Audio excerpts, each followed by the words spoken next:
welcome to the Vet Next Door live stream. We had a false start just a second ago. Had some technical issues, but this is a live stream that we've done a few times now. It is essentially functioning as a call-in talk show where, just like when I was a kid and I used to watch the news, you could have a veterinarian on TV, and people call in, ask questions. So this is going to be similar to that. Essentially anything that you feel like you might want to ask a veterinarian, but were a little bit embarrassed about the question, or maybe it's something you kind of forgot to ask your veterinarian the last time you'd been in. Those are the kind of questions that I think we could try and answer or ask on this kind of show. But there's going to be some limitations to that. So I won't be able to do things like, for instance, I won't be able to diagnose any pet. I won't be able to offer treatment recommendations.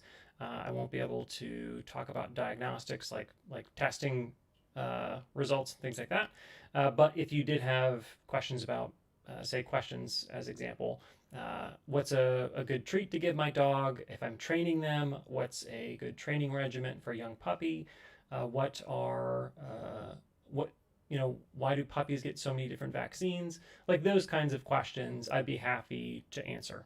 So I know during COVID-19, it's certainly a time where I think a lot of people are hesitant or unable to leave their home as frequently as they'd like. So if they have a question that they want to ask a veterinarian, but don't have the opportunity to, that's kind of what this serves as. I also do some other things that hopefully will be entertaining, I do meme reviews or look at recent news articles. So if you have something that you wanted to share or ask me, then I'd be happy to review it and then share it with the stream.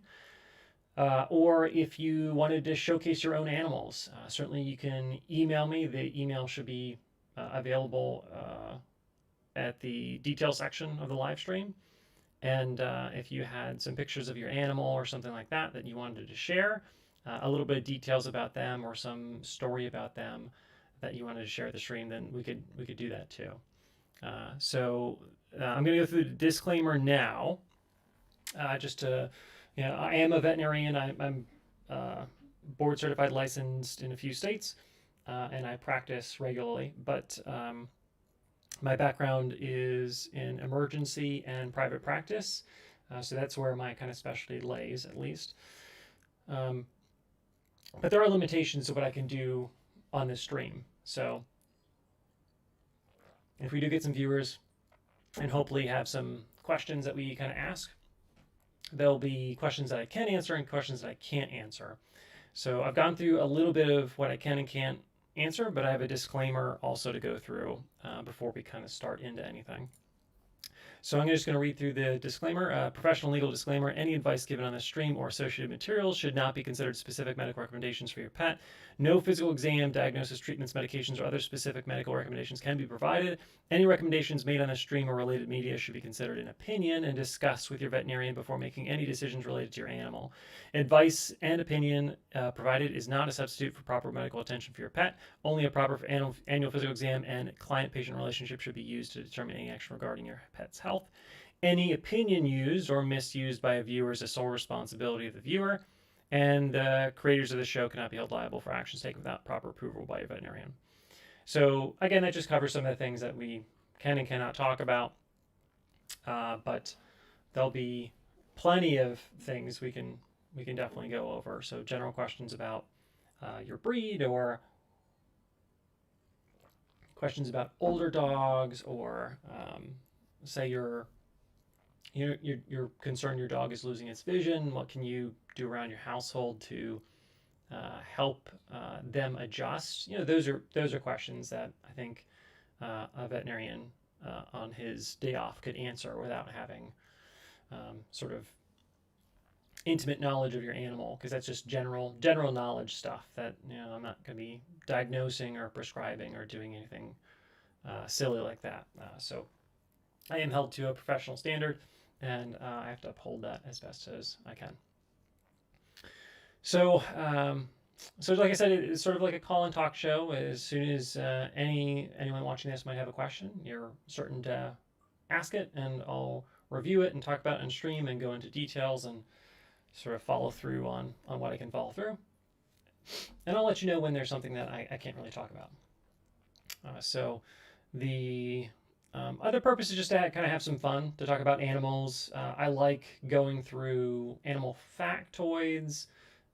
So just, interesting facts about animals, discussing breed differences, discussing different unique adaptations that certain animals have acquired. So, especially when we're talking about kind of wild animals or unique situations like Madagascar or New Zealand, or the Galapagos Islands, like those things really interest me, and I've certainly read books about those sorts of things, and taken special courses about that kind of stuff.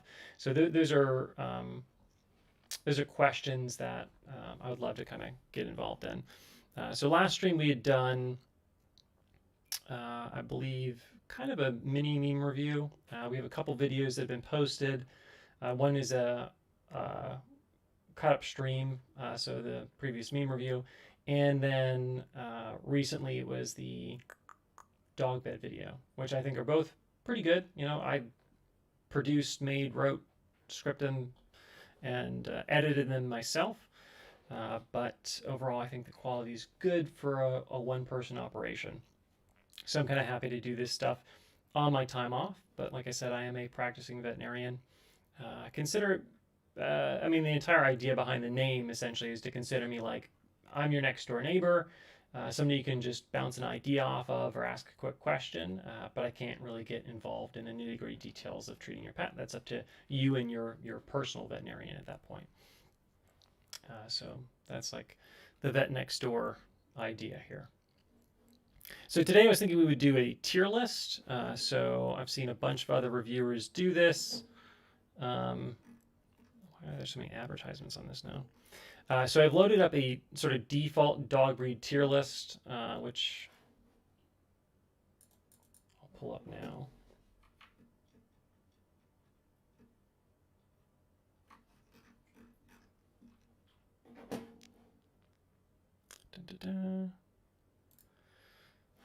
All right.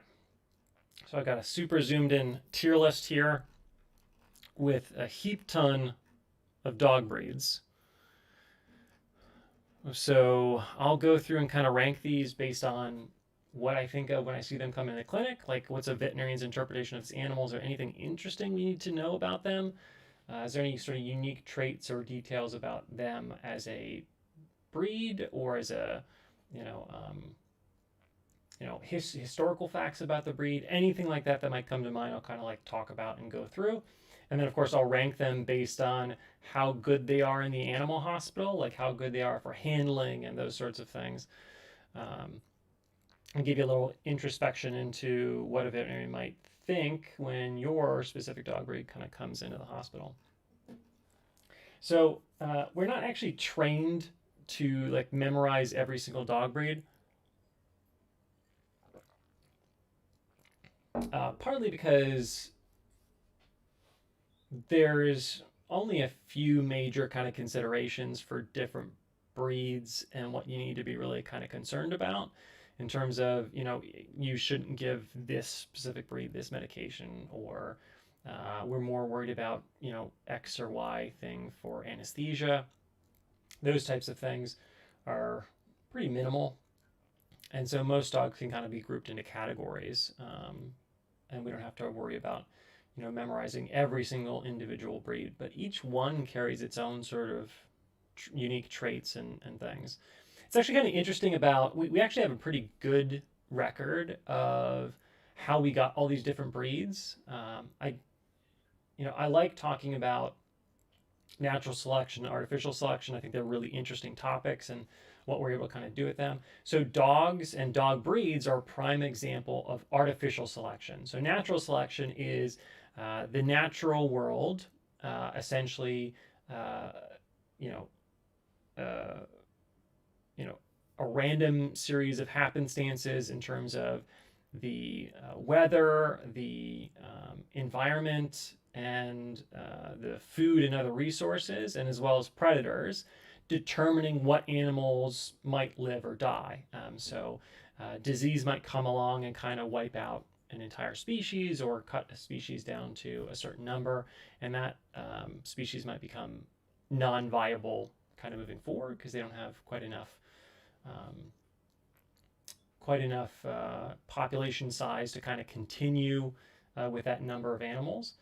And other species might, say, get selected in unique ways. So if we talk about like the Galapagos Islands and about the different bird beaks that we see there, there's a number of birds there that have, slowly developed very specific beak styles that are correlated with the type of food that they try and get at. So different seeds, nuts, things like that.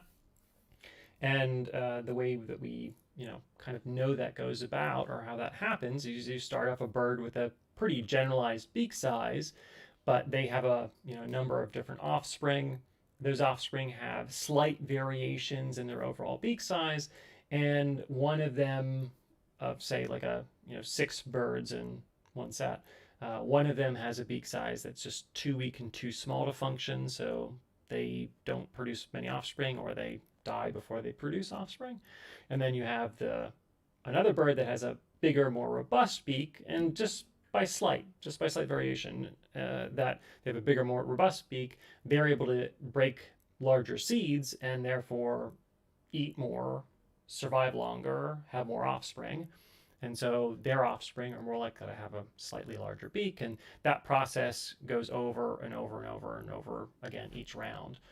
Um, and so that's essentially how we get one species gradually developing either a highly specific um, traits, or how we get one species kind of gradually becoming a different species. So we can look at a bunch of different situations. We can look at the Galapagos Islands. We can look at the New Zealand and things like that, and see these really highly specific, highly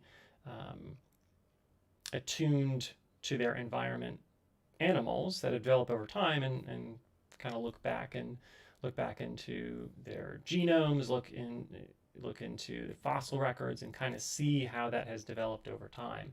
Now, that's natural selection. So that happens without any sort of intervention.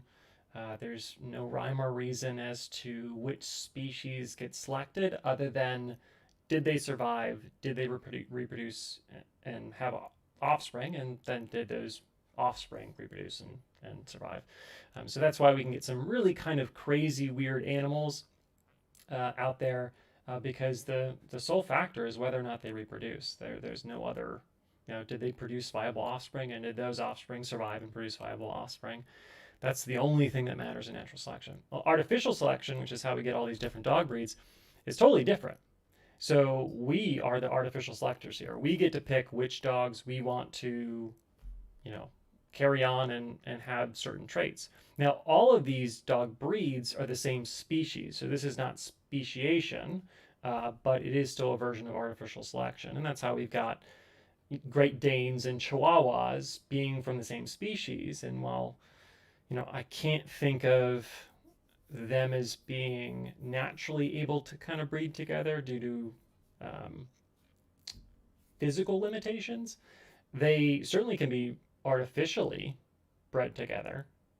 So if you had a female Great Dane and a male Chihuahua, those things, that would be technically possible. And that's how we get these sort of mixed breeds and things like that, like Labradoodles and stuff along those lines. But we get to select these breeds, and we actually have a pretty good record as to what breeds used to look like 100 years ago. And you look at like the American Pit Bull, and they looked almost like radically different than they do now. And we have a good sort of catalog as to how those animals have changed over time, and we know exactly how that has gone about. And we actually have a reasonable understanding and history of dogs over a long time period too, both in the fossil record as well as documentation through breeders from 600 700 years ago, and like what their practices were. So it's been a long time of humans both living side by side with dogs, but also taking specific dogs and saying, oh, this is a really good dog, they have like a unique coat from some of the other dogs. Let me breed this with this other dog that also has some good traits and see what we get. And they do that over and over and over again. And over the period of 100 years, you can get a radically different looking dog just because you can do that over so many generations. And you're specifically picking this time. So rather than natural selection where it's random happenstance as to whether an animal might live or die, or whether there's a drought that season that affects the population, or whether there's a virus that affects the population. And the only factor is which one happens to survive or which one happens to be better adapted to that specific environment. We get to choose kind of which animals go on. So we can do really kind of accelerated versions of taking one animal and making it look radically different. So, like I said, all of these animals are of the same species. The only reason that we have this many different breeds is because at some point, some human being went, I want a dog that does this job, or looked at a dog and said, I want this dog to, with, a unique set of spots or something like that. I want them to have even more spots. Or they had like an idea in their head. They're like, I want to produce the smallest dog, or I want to produce the hairiest dog. And they just kept breeding hairy dogs until they got to the point at which, you end up with, where's a really hairy one?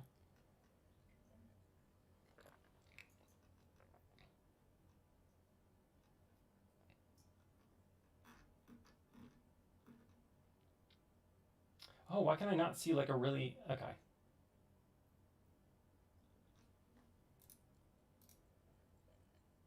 Like sheepdogs. I don't see the names there, but let's see if they have the names on the images. Bergamasco sheepdog is what that image is supposed to be. So these guys, oh, my head's in the way.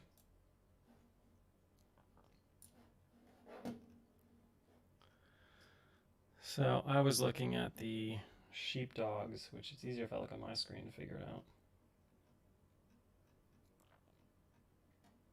Anyways, you've seen sheepdogs before. I don't think I need to point it out. I literally just had them pulled up, but I think I changed the window size and it shifted where the image was. Oh, there they are. Yeah, so these are sheepdogs. Or just gonna double check that name. It's such unique dog names. And these images are tiny, and I don't.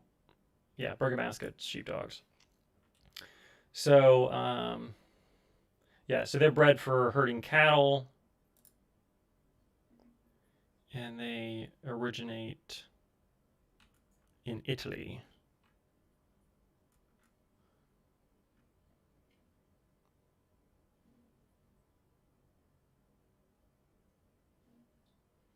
Okay, so the breed was first exhibited or showed off at a dog show in Milan in 1881.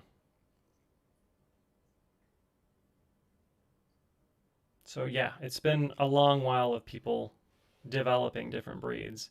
And the dog kind of looks like it like just naturally forms dreads.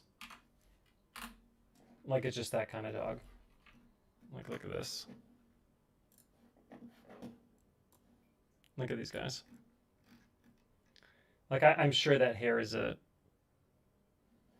absolute disaster to care for.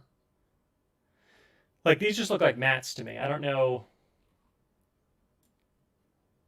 I don't have this dog breed, and I haven't really. I don't think I've ever treated one either. There's so many unique dog breeds, uh, and dog breeds are also, especially in the United States, are exposed to fads. So you see lots of poodles and Labradors and Labradoodles, and those types of things, and a lot of the other breeds kind of get reduced in representation. But very unique breed, highly specific for how they were selected and to develop into that. But they're all from wolves. That's where they all originate. They all share the common ancestor there. And each breed was in some ways designed by a human, because they've all been picked and selected, and you know. So how do we get like really small dogs? Well, that was some breeder several hundred years ago saying, this dog's really tiny, and this other dog's really tiny in this litter. So let's breed the two tiny dogs together and see if we can make even smaller dogs. And they did that over however many generations, say 20 generations, maybe we could um, reasonably do in a period of one person's lifespan. And at the end of it, they ended up with a bunch of really small dogs. And then that's how we got dachshunds and chihuahuas and all those other sorts of things.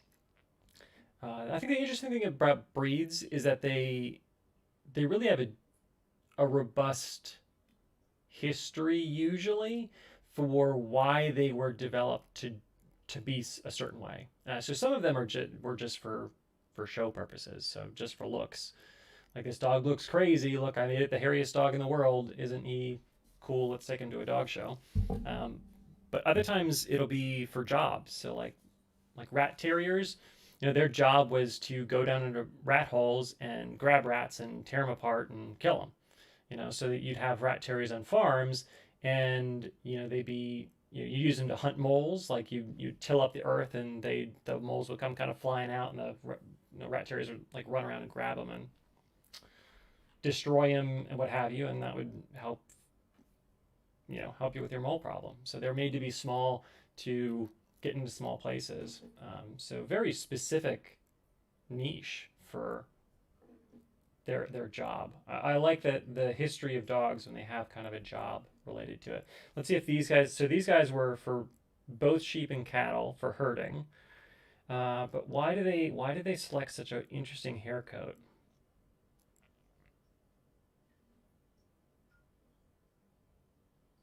Okay, they seem to say that the matting protects them from bad weather.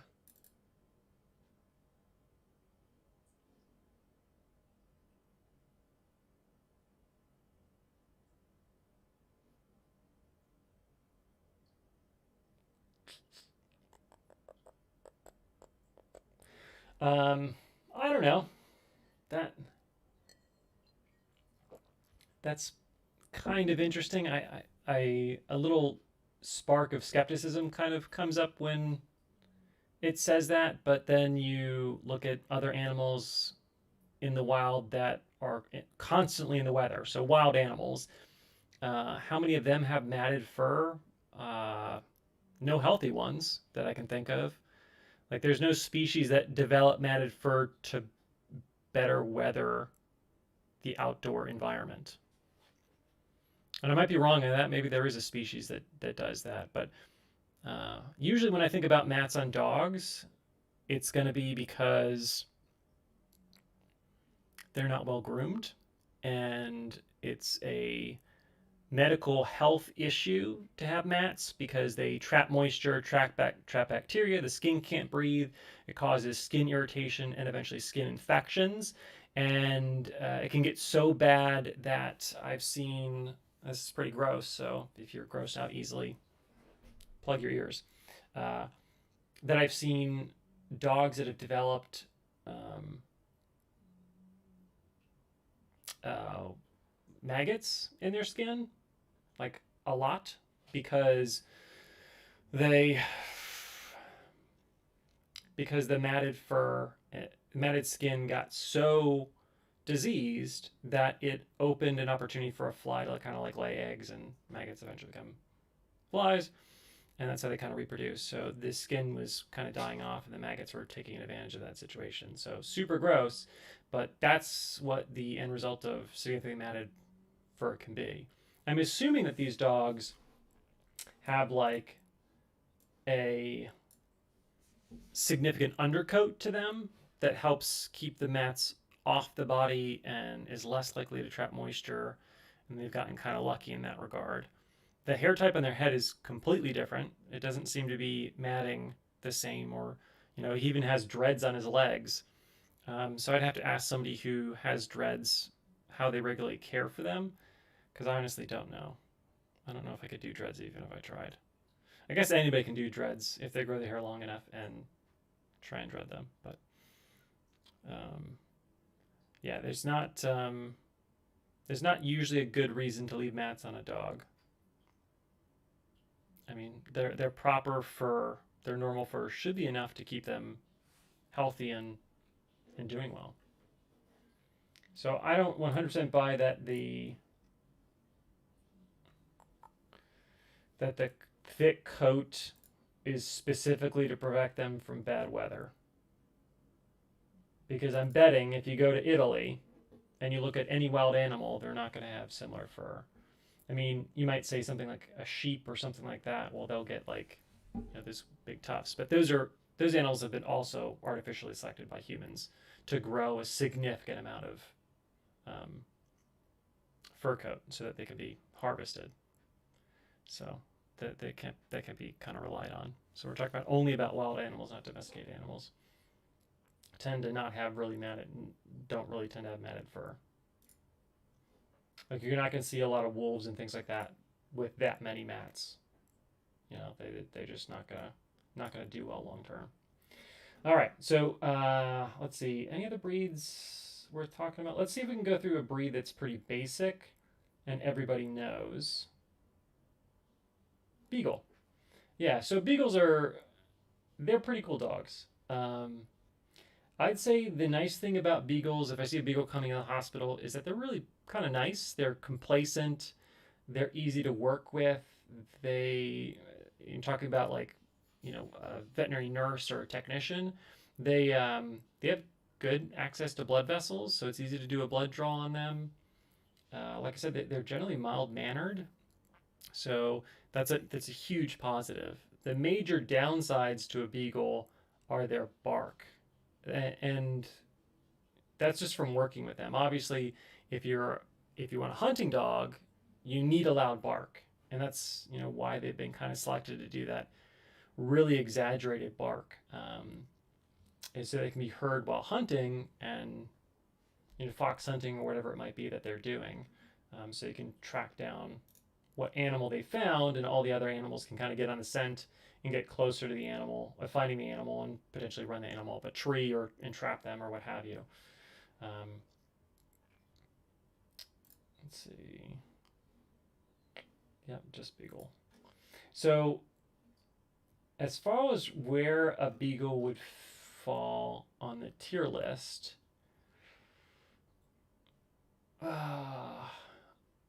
I'd put them as this is difficult. It's either a B or a C. So the reason I think that they would be a little bit on the lower side is because their barks are so ear piercing, you actually need extra hearing protection. Beagles are specifically bred also not just for hunting and things like that, because that's one job that they can have, fox hunting or something similar to that. But also, beagles are the most commonly used research dogs. So in the research world where you're trying to study something,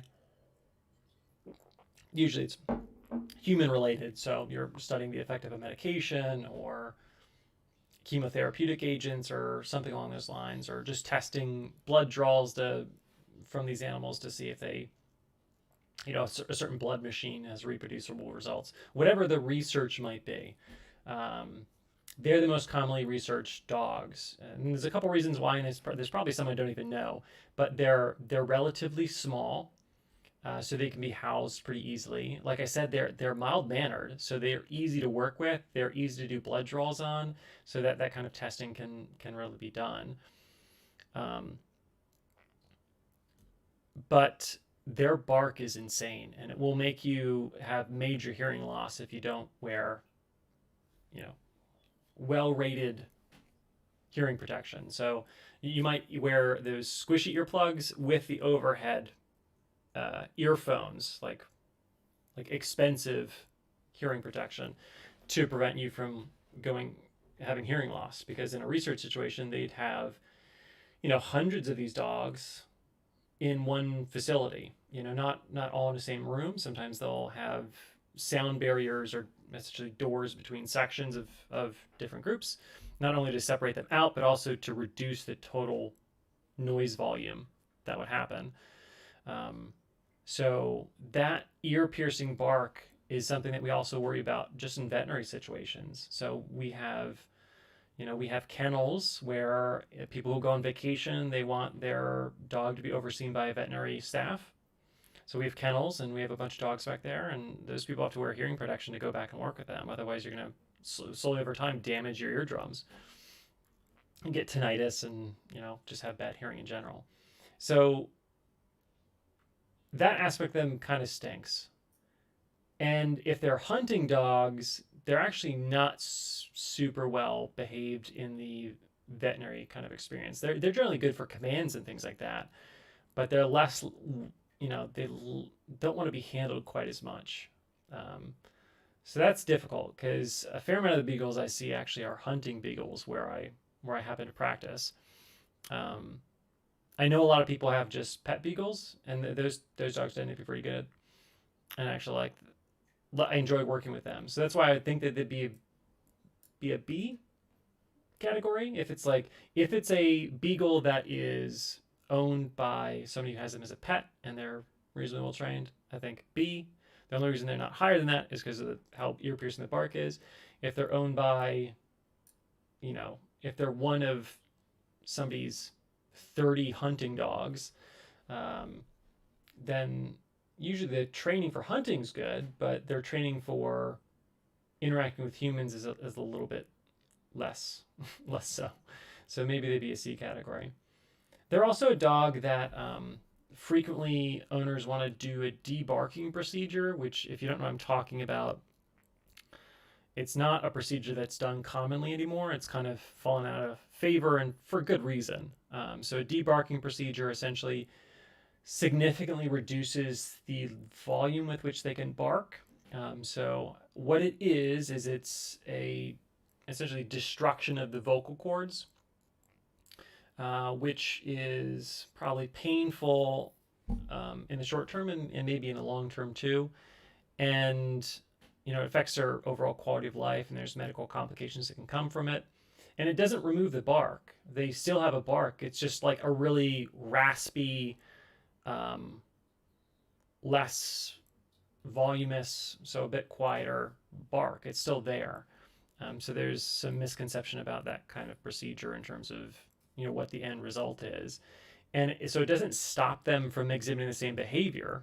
So there's been a shift in veterinary practice where we stop thinking about procedures that are used to correct a behavior. If they don't actually correct behavior, we try and discourage or not even do that procedure. I've never done a debarking procedure. I've seen it done before. I know at least of one veterinarian that might still. Sorry, I knew of, past tense, a veterinarian who had done this procedure before, but I don't know currently of any veterinarians that do it. If that makes any sense, because I've been either in this field or attempting to be in this field, as in like in high school and college. I work in veterinary hospitals as a cage cleaner, and eventually as a technician, but it's just not very routinely done, and there's a lot of good reasons for it. So the main reason is that it's a behavior issue. If your dog is barking too much, we need to focus on that. It's not something where snipping their vocal cords is really going to correct that issue. And it does cause permanent damage. You can't fix it after it's been done. You can't restore the vocal cords. But yeah, they're a prime candidate for people asking about that debarking procedure. All right, so I'll put him at B because I don't. They're pretty good dogs. They're good dogs.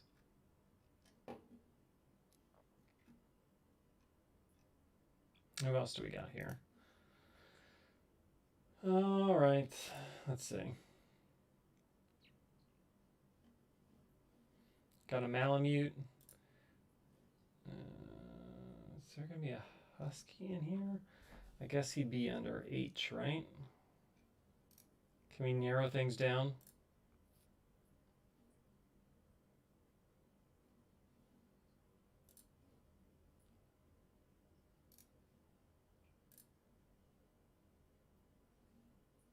Chow chow. Let's do chow chow. So I I'm not a fan of chow chows. I find that they kind of live up to their name. They like to chow down on your hand, and they tend to be aggressive dogs with lots of skin related health issues. They're hard to get blood draws from. They're not, they've never been enjoyable to work with. They, more often than not, have a lot of medical issues, and they're aggressive and they have to be muzzled when they're in the hospital. And actually, any dog that has a chow chow tongue, which is that either speckled blackish purple tongue or straight purple tongue in coloration, because they have pigmented tongues. Any dog that has that tongue, we all, the moment we see it, even if they're not that, like say it was a chow chow mixed with a beagle or something like that, and they look more like a beagle, then when we look in their mouth, we see that tongue, and everybody's like, we got to be careful. This dog's part chow, and he might bite us. So there, I am not a fan of chow chows. Breeds only exist because we kind of want them to. They're a kind of breed that I wouldn't necessarily miss if we just stopped breeding them. They have so many skin issues. I mean, just look at this. I don't know if we can get a better, bigger picture. Let me see if I can grab a bigger picture. Oh, actually, let me put a flag up real quick about. Um,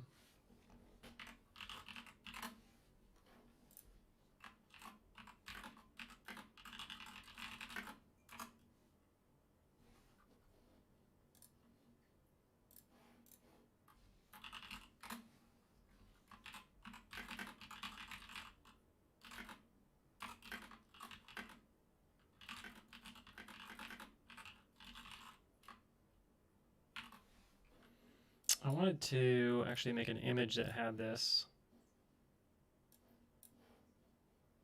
but yeah, yeah, forget about that. Let's look for a bigger picture of a chow chow. See if Wikipedia has. Oh, AKC has some good pictures here. We use the American Kennel Club.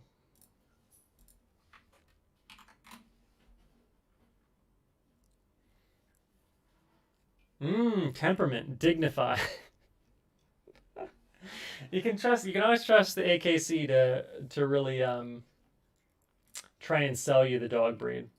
Dignified, okay. Bright, serious minded. I think serious minded is correct. They have this actually really unique. Now I'm kind of looking at the picture. They have this really unique sort of thick mouth, lips, like these thick lips, and their gums are kind of like even just as folded in as the rest of their skin is. But if you kind of look at this dog and get them a bit more centered, if you look at this dog, you can tell how many skin folds they have. Each of these folds here is just a place to trap moisture and bacteria, and so they have all sorts of skin conditions. Because of that, their ears don't. The openings aren't very wide, so they get ear infections all the time too. Their tails are up and turned in on themselves and corkscrewed, and they'll get terrible infections. I typically see chow chows come in with, lots of hair loss. That could be for medical reasons. It could be also just be bad skin stuff. Cat wants to play with a microphone. It's probably a bad idea. Serious minded. I read serious minded, and I think that they're trying to upsell the fact that they're kind of mean dogs sometimes.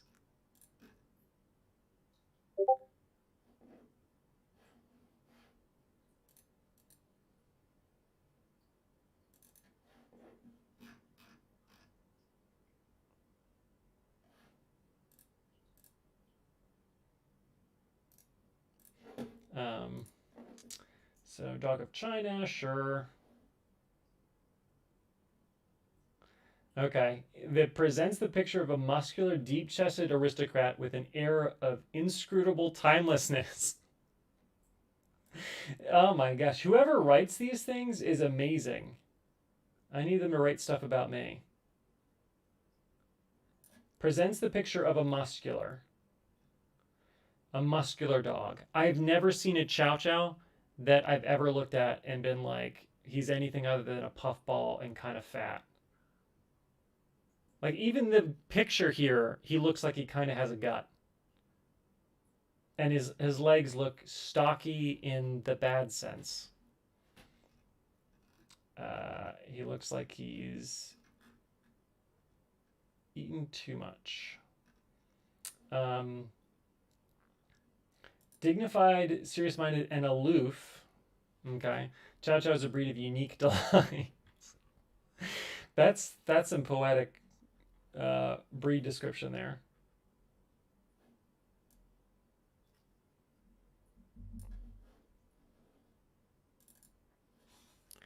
Powerful, compactly built dogs. Actually, this Chow Chow picture here, his eyes are a bit more open and present.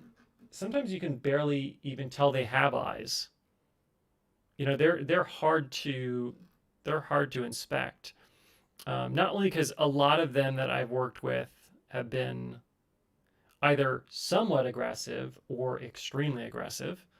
It's hard to get a good look into their eyes and their skin folds up there because of how bitey they can be.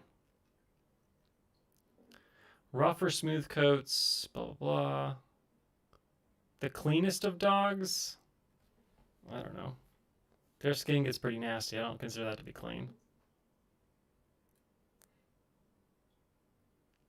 Well socialized chows are never fierce or intractable, but always refined and dignified. Yeah, I mean, sure. A well trained dog is a well trained dog. I have seen very few well trained chow chows. I'm sure the show dogs that the AKC works with are fantastic dogs, but they are notoriously known throughout the veterinary community for being quite aggressive towards strangers, not towards you, the owner, but towards us. So, again, this is from the perspective of somebody working with the animals, not necessarily um, not necessarily the owner. So they are going to go F tier. I wouldn't know where else to put them. You could say D tier because they're interesting to look at and they're nice to their owners. But as far as my perspective is, having to work with them, they're not fun to work with. They're difficult, extremely difficult. Okay, his face is cut off. Are you? Oh, yeah, of course. It's a Frenchie. Okay. He looked like a Frenchie maybe, but it's always hard to say. So French bulldogs, they're actually pretty cool. They're notoriously playful dogs. They they're cute in that the noises that they make are absurd. If you've ever seen videos of French bulldogs or Frenchies, uh, they make alien noises. There's plenty on Instagram and similar sites that everybody at work shows me videos of crazy Frenchies doing weird alien sounds, but they definitely feel like they're from a different planet. They are generally pretty easy to work with. They're difficult from the perspective of that they have short, stubby legs. If you need to do anything with their legs, it's difficult to kind of work with them. They have really robust, thick necks. And so that aspect of it's a little bit difficult. Um, Certainly, they're occasionally known for having different issues. They're brachycephalic dogs. Brachycephalic meaning it's just a Latin scientific word. Uh, Brachy meaning short or shortened, and cephalic meaning head, so like a shortened, narrowed head. So French bulldogs, any similar dog with a squat face would fall into that category. as opposed to like a dolocephalic breed. So like a Doberman, Dolo, elongated or long, cephalic meaning head, so having a longer head. So the brachycephalic or short squat face nays will have lots of nasal issues or breathing issues.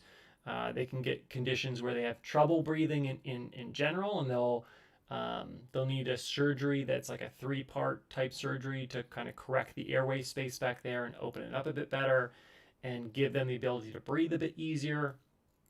And it usually includes making snippets to their nose to make their nose a bit wider, so they get like a nose job and like a back of the throat correction, which makes them finally able to breathe normally. It's pretty absurd that we've bred dogs to the point at which they, as a breed, cannot breathe, as like that's their standard way of being.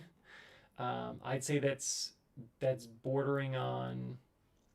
I mean, malpractice isn't the correct word, but just bordering on a bit of an oversight, and causing, making decisions that ultimately lead to an entire breed having to suffer a specific condition is probably a bad idea, and falls into kind of a moral gray area. Just because you like the way they look, you're going to have a dog that's now, all of their offspring from here on forward are just going to have major issues related to breathing. Yeah, it's difficult. They occasionally have some neurologic conditions too. They're certainly a breed that I don't think of anything specific when kind of looking at them other than those two things. So either neurologic conditions or breathing issues are be the main concerns. But they're generally very playful, interesting dogs to own. I think they're relatively smart. I think their goofiness makes them seem a little bit, a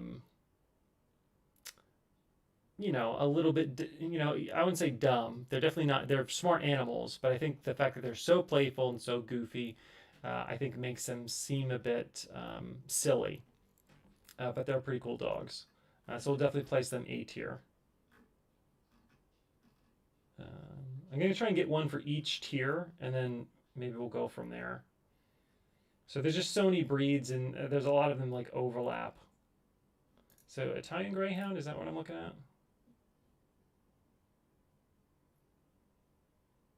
Yes, Italian Greyhounds.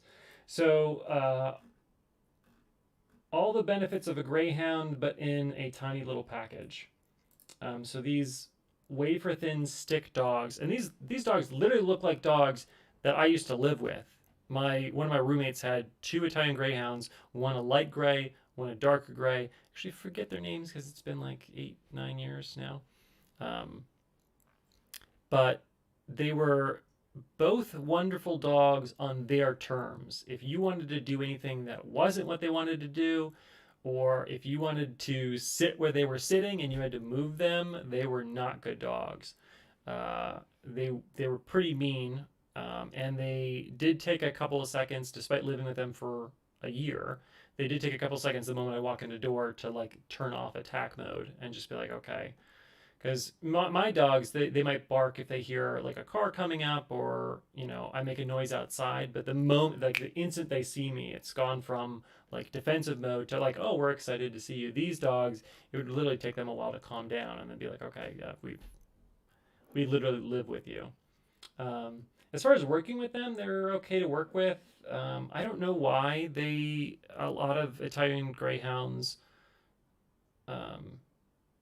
are also seem to be rescue dogs, because it's not like they get raced like actual greyhounds. Racing greyhounds are large dogs. These guys are pretty small. Let's see if there's any. But most of the ones I've worked with have had behavior issues. I don't know if it's the type of people that select them or what have you, but the good part of it is that like I think there's as many good ones as I've seen as bad ones. I think that a majority of those dogs are just generally good dogs. Definitely B or C tier. I don't think I put them up on A. I don't have a special warmth for them. They generally a bit frightened. They're a bit hesitant. They're not as welcoming. Yeah, I would. Let's see. The AKC calls them sensitive. I would say yes, they're sensitive. Let's see if we can do that over here. Again, if you're just tuning in the stream, I'm a veterinarian. You can ask me some questions. There's a limitation on that, but I'm just trying to go through animal stuff that I'm interested in, and if you're interested in it too, that's awesome.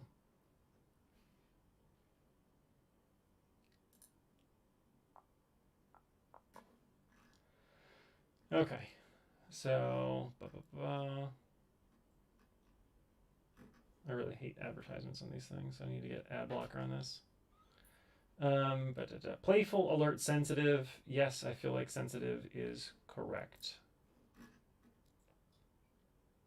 Oh, this is one thing that obviously we're not trained about at all because this stuff does not matter. Like breed standard is not something that veterinarians care about at all, unless you're doing the dog show route where you like go to dog shows and treat those dogs. Like I don't care if your dog has the breed standard. I'd prefer if they didn't actually. I'd prefer if they had a more generalized appearance because it means that their genetic diversity is greater and they're less likely to suffer from the unfortunate breed related diseases that every breed appears to have these days due to overbreeding, aka inbreeding, which kind of sucks. I can go on a rant about that, but I'm gonna try and keep it light today.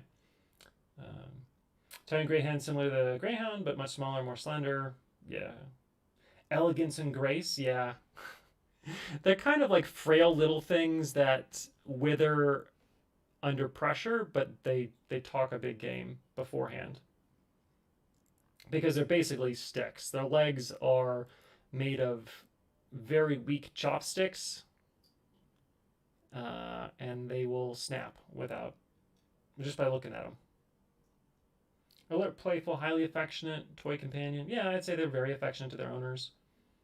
They're always on high alert. I agree with that. They're still pretty speedy. I mean, they still have like all the characteristics a greyhound would need. Where is this like one, two, three, four? Okay, here we go. Narrow head, dark, bright, intelligent eyes. Yeah, I mean, like I think eyes that tend to have narrower pupils and narrow kind of outlets are usually associated with intelligence, and much wider, brighter eyes are usually associated with naivete or um, youth.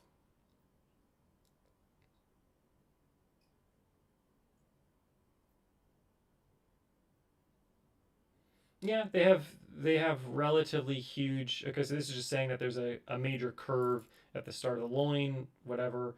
They um, they're like tiny, deep chested dogs. So just like greyhounds and other similar breeds, the difference between where the bottom of the chest is essentially the keel or the bottom of it. So the keel's like a boating term, but we use it for birds and stuff like that too. Um, where the sternum is and where the abdomen is, there's a huge difference. So like they'll have a big difference between those two things if they're of healthy weight. I mean, most dogs do, but there's definitely breeds where it's a smaller sort of scale difference there. Um, but yeah, they kind of seem like a mini deep chested dog. Yeah, they tend to have really nice coats. Certainly, it's a rough or abrasive if you go the wrong direction, but petting them like normal, they it feels pretty nice. But their hairs can get like they're really needly, and it can definitely get under your skin and kind of hurt in that way. But overall, good dogs.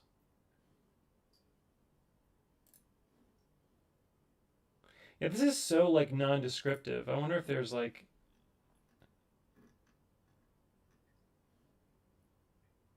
Here's what I would wonder. I would wonder if I could take the description of these dogs, remove anything that has the name of the breed in it. So, Italian Greyhound, anything like that, and read this description to some breed specialist or whatever, one of the members of the American Kennel Club, one of the top members, and read this description back to them and see if they can get that dog as being an Italian Greyhound.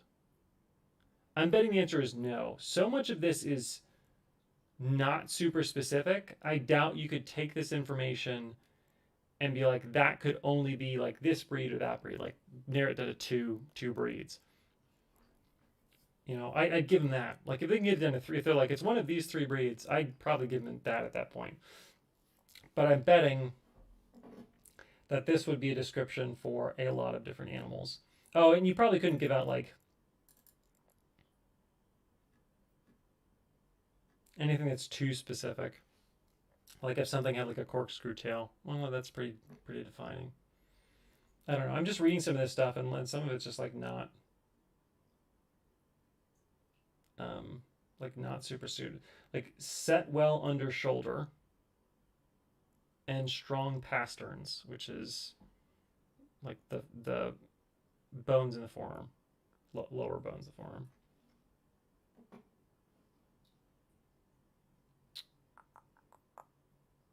Hare foot with well arched toes. I can kind of see that. They do sit very much on like the balls of their feet. Most dogs are not, don't have such tiny, well, I don't know, proportionality wise, tiny feet are pretty common among smaller dogs. Anyway, so they're a cool breed. I don't think there's anything super fancy about them. They're not hard to work with for the most part, but they do seem not very trusting either. Like you have to go pretty slow with them. So we'll put them there. Cattle dogs. Let's see if we can find an S tier.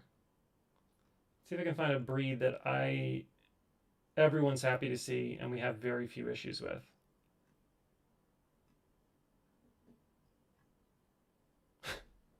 All right, I'm going to avoid the S tier because I think I've got my F tier. So I am a Husky owner. I own one. D tier. Huskies are pretty bad. I mean, they're D or F. I mean, you could interchange these two. I don't think there's that many categories there. But Huskies are difficult to work with. Notoriously difficult. They're terrible after anesthesia.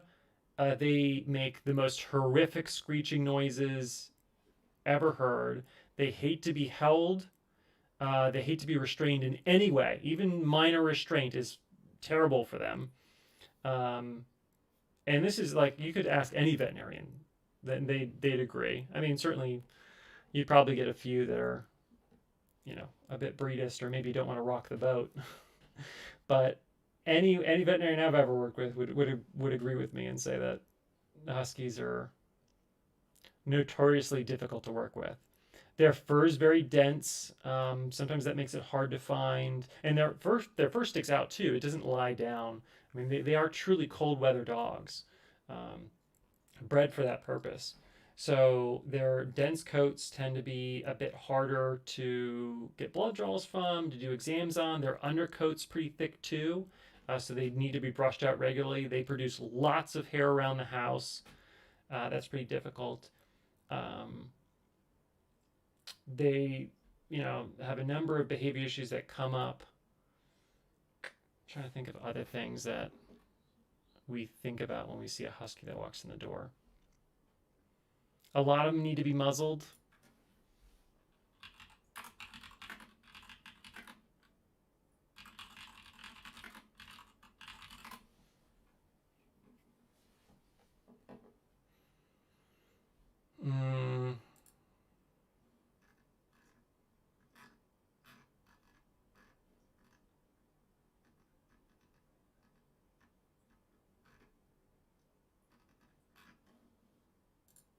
Yeah, they just make some of the worst noises I've ever heard.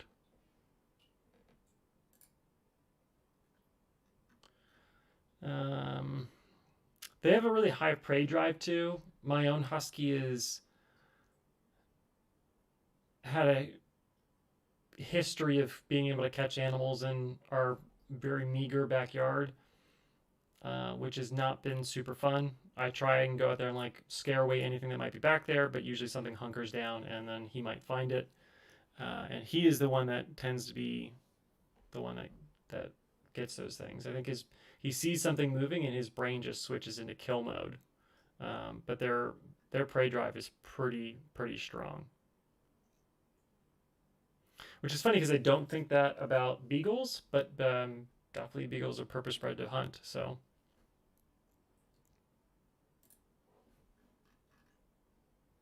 let's see what the AKC thinks about huskies. Is it going to be plural? Which term am I looking for? Mischievous. Yes, that's good. That's good too. They're destroyers of things. They absolutely pull things apart. I think it's part of the prey drive. Um, they, you know, they embody the idea of like a mischievous uh, demigod or something like that. They could be Loki. I think is their if spirit animals had spirit people. I think this dog would be Loki. Um, Outgoing, yeah, yeah. They definitely want to be around people and see what's up, and they're inquisitive. They could go to compact sled dog, medium size, great endurance. Yeah, they're pretty good. They're pretty good at running. They do not handle warm weather well. They don't. They are specifically cold weather dogs. They love being out in the snow. They love being out in the cold. My husky spends way more time outdoors during the winter. We have very mild winters where I live. Um, than he does during the summer, and they're at major risk for heat stroke. We'll still run him during the summer because he needs that extra activity. He definitely has to have an outlet for that energy, but we only do it in the very early morning and very late evening when things have really cooled off, because they're major risk for heat stroke. And I've seen huskies that have had severe heat stroke before. Um, Burnt paws and things like that. It's not breed specific or anything, but they're not warm weather dogs. Fastidious, yeah, they tend to live pretty long. For a generally larger breed dog, I see a lot of older huskies for sure. Yeah, there's husky rescues. I'm not sure why people are giving up huskies. I mean, I don't live in an area where huskies would be dogs that are used for jobs, but I know that in colder weather areas they might be used for a bunch of different jobs, including sled dogging and stuff like that. And I'm sure that those dogs are occasionally abandoned and things like that if they don't work out, which is unfortunate. But I'm surprised that there's husky specific rescues. Not because like they're bad dogs or anything, but because why are people giving up their huskies?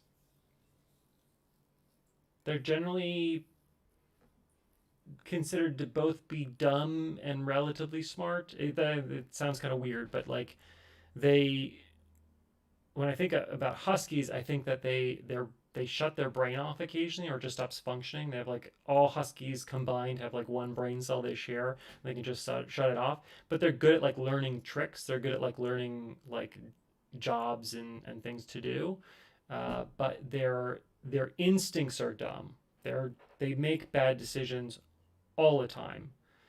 So that's why I kind of think of that they're smart from their perspective is that they'll train relatively easily, but their general nature is to make to of a decision of like 10 possible decisions they pick the stupidest one every single time in every single situation.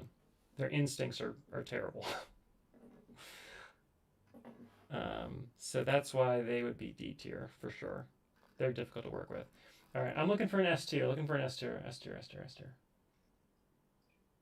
Westies are pretty darn good.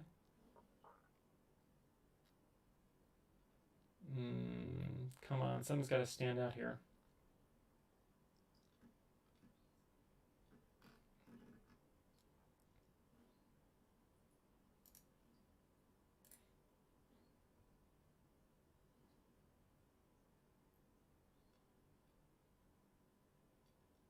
And Irish setters are pretty darn close.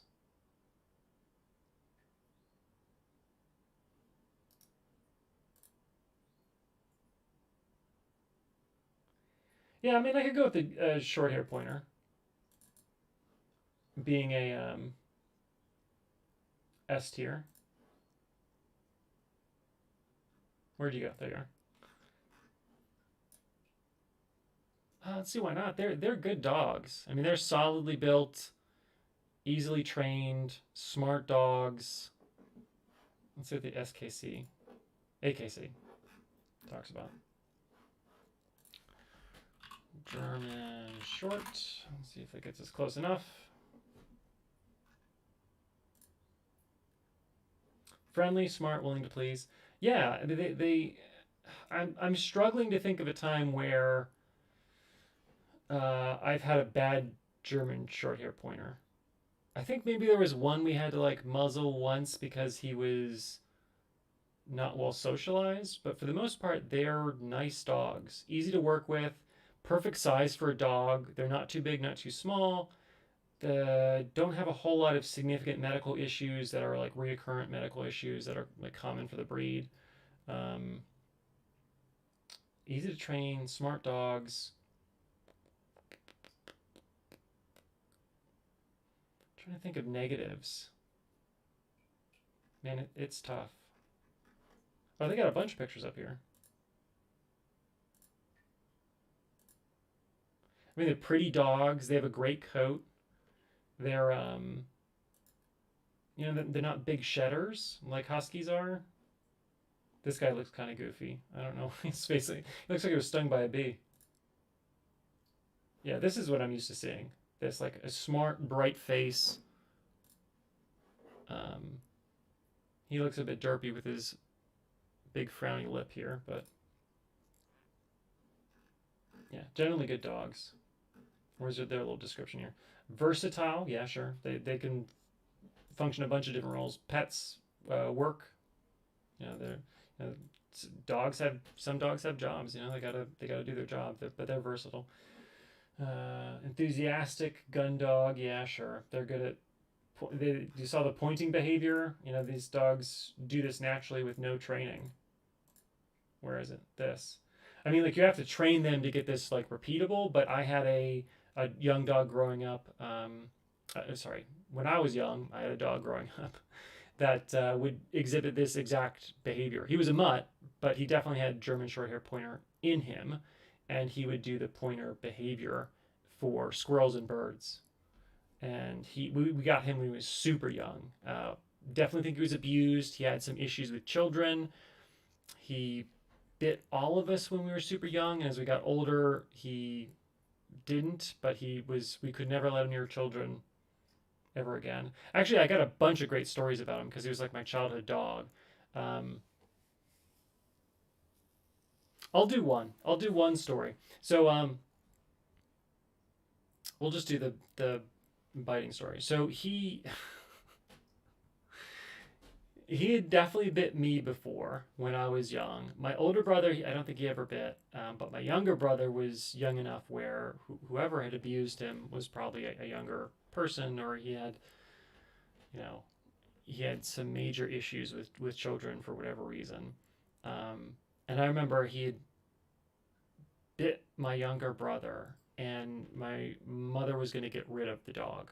Like 100%, this is like the final straw kind of thing. And the bites were never bad, but they definitely broke the skin, and it was an issue. Because you never know when the bite's going to be like the bite that breaks a finger or causes permanent scarring on the face or something like that. Something you wanted to avoid entirely. Um, and bit my brother, and I remember she was gonna like just get rid of him, like it was just done. I don't know what her plan was, whether she's gonna adopt him out or euthanize him or whatever it was. But I remember we were all crying and trying to convince her to let us keep the dog. And I remember remember my younger brother was there, like bleeding and bit and crying and still begging to like keep the dog. So I think after 24 hours, she reluctantly like abided, but we had to be super careful in the future and had to be super smart about that. But yeah, he was not a good dog around people wearing hats, people of darker skin colors, and young children. So we had to be really careful in a bunch of different situations. But yeah, German short hair pointers are excellent dogs. Excellent dogs. Aristocratic companions. Yeah, I think German short hair pointers are a bit highfalutin. I think that they're, not everybody's gonna get that. I put Labradors too, like Labrador Retrievers, another sporting breed, up as S tier as well. But there's a lot of breeds to go through. There's no way I'm gonna get through all of these. But we'll probably pause it here, and I'll come back and do another breed review in the future because I kind of like this, and it's also fun to kind of go through and see the breeds that I very rarely see, like Chinese crested here. Yeah, and other breeds that I rarely see in my area. We see a lot of sporting dogs and uh,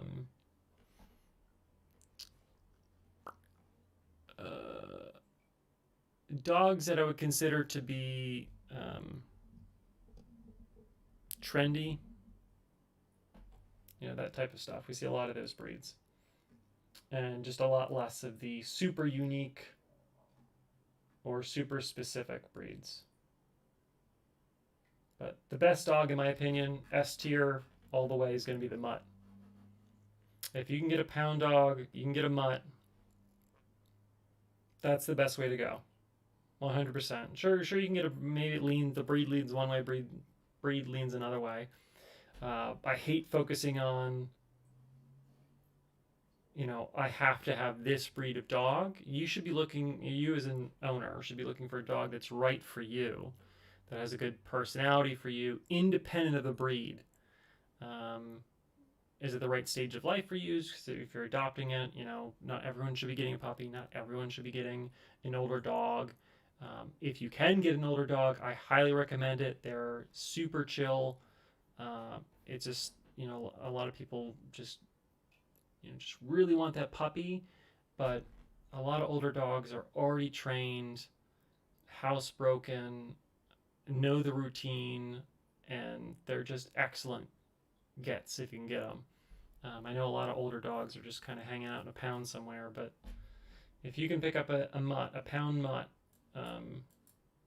and do that, that's S tier for sure. And you're an S tier human being for doing it. So that's it for today's stream. We will come back and do another stream tomorrow and the next day, and then start again next week. So thank you for joining me. If you had joined me, we will post some videos up at some point in the near future.